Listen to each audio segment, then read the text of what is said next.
All right, my name's Robert Domm. I'm the Chief Executive Officer of the Redfern-Waterloo Authority, which is a New South Wales government authority set up to drive the urban renewal of this area. Okay.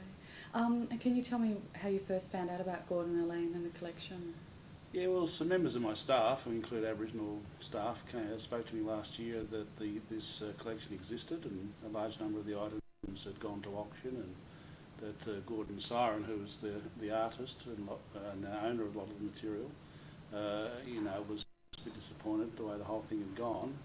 And it came up in the context of a discussion about one of our ideas was to create an Aboriginal cultural centre in Redfern. And I asked for my Aboriginal staff to set up a meeting with Gordon so I could have a look at some of this collection, because it seemed to me consistent. If we could bring that together in Redfern, it was consistent with that cultural centre. So I saw it as being important historically, from a political and a cultural perspective. But of course, his collection involves a whole lot of other stuff as well. It's an eclectic mix of stuff that's been picked up over a long period of time, and it also includes Elaine's photographs, which are fantastic and also very important historically. So, it's a very unique, eclectic, diverse, important culturally and historically set of items. And if we can bring them all together in Redfern, an area we're wanting to promote the positive aspects of Aboriginal society rather than the negative perception that often exists, this seemed to us to be an important initiative to achieve that. So what do you see for the future of the collection, or your idea of what you'd like to do? Well, we want to get the collection properly recorded, story of the collection, as well as what the artwork is, but how it was collected. In essence, it intertwines with Gordon and Elaine's life story, how they've operated over a long period of time. I think this collection is also a triumph of the human spirit, the way two people have gone about collecting things and putting things together, with the greatest respect, a slightly shambolic way, but they've done it, and people need to be aware of that. And we need to sort of find a venue to showcase that. And I think this will be, if you look forward 10, 20, 30, 40, 50 years, people will say, thank goodness someone brought this together and preserved it for posterity. It must be a dream of a lot of Aboriginal people all over Australia, to have a little keeping place for the most important things. Gordon, can I get your thoughts, please? My thoughts, suppose, number one, the Redfern-Waterloo Authority and Robert Domm, they, for the first time, for years and years and years, for a long time, has given me hope for the future. And if we can make it with this collection, it makes a difference, and it makes a difference, say, to our lives, and it's certainly going to show that there's hope there for other Aboriginal people too, if we're doing positive things. It's got to turn out positive. Can I just ask you a question about where you're at the process of cataloguing at the moment? Well, it's taken us quite some time to get the collection all together, and Gordon and Elaine are now going through it and starting to put down the story of each item.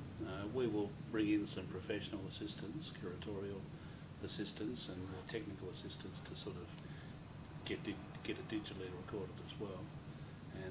And then from there we'll have a much better idea of the scope of the collection and it's what it may be worth and whatever, and what will be needed to exhibit it and to store it.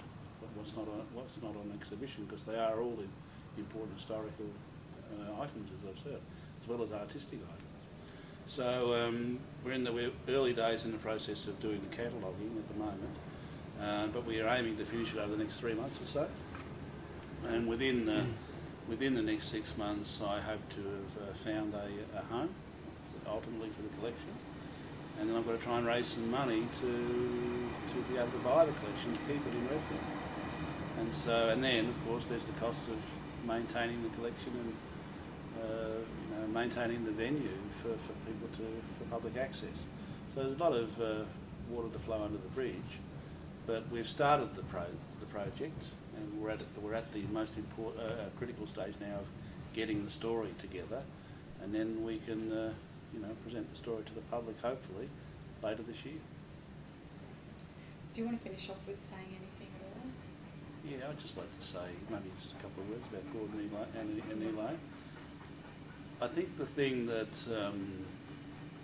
motivates us in large part to be involved in this project is the enormous integrity that Gordon and Elaine have.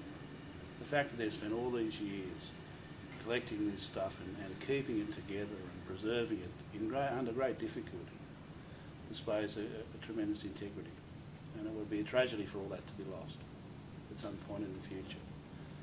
Apart from the historical and the artistic side of things, it would be a personal tragedy for them to see that happen.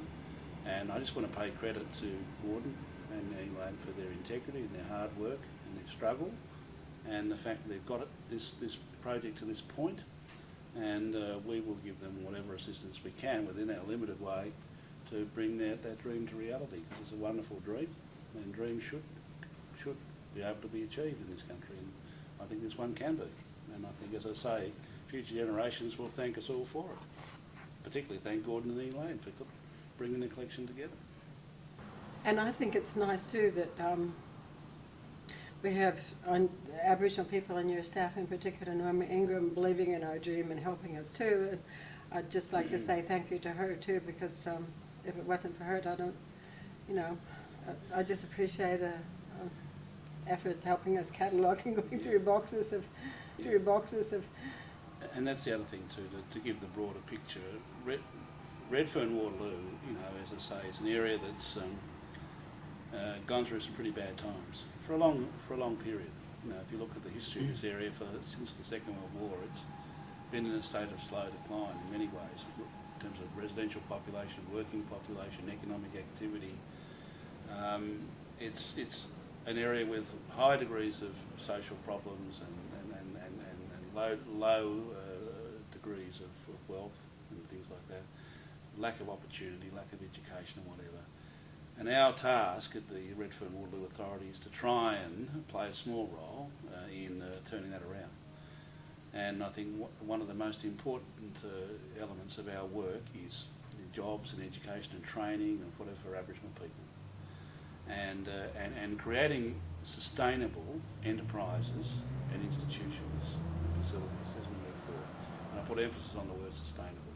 So in other words, as we're doing on this site already, we've got an Indigenous training college and a hospitality function centre, and soon a cafe will open. And we're establishing that on a sustainable basis. Aboriginal managed and run, but sustainable, so that it'll be there in the future, producing outcomes for this community.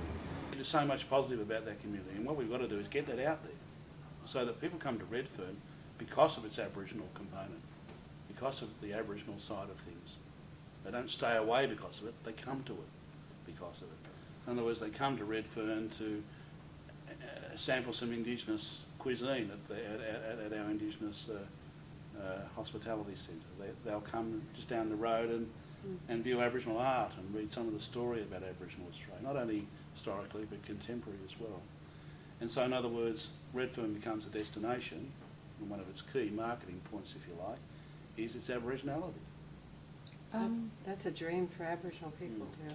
That that's going to make them so happy.